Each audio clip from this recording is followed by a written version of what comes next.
এই দুইটা জিনিস কখনো মানুষের সাথে শেয়ার করবেন না।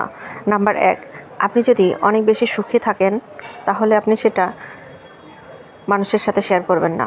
মানুষ যদি জানতে পারে যে আপনি অনেক বেশি সুখে আছেন তাহলে ওই সুখের নজর লাগাবে। নাম্বার 2, আপনি যদি অনেক বেশি দুঃখে থাকেন এটাও কখনো মানুষকে জানাতে যাবেন না। মানুষ যদি জেনে যায় আপনি কষ্টে আছেন বা দুঃখে আছেন তাহলে আপনার সেই সময়ে ওই কাটা খায়ের উপরে মানুষ বেশি করে লবণ লাগাবে।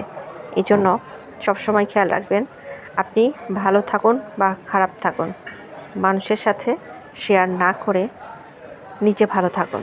আমরা আসলে সোশ্যাল মিডিয়াতে সবসময় নিজেকে ঠিক যেভাবে উপস্থাপন করি মানুষ আমাদেরকে সেভাবেই দেখে।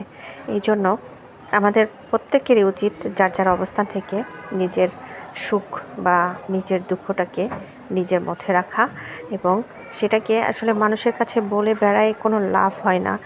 যেটা হয় সেটা হচ্ছে মানুষ সুযোগে ঠিকই কিন্তু আপনাকে আপনার দুর্বল জায়গায় আঘাত করে।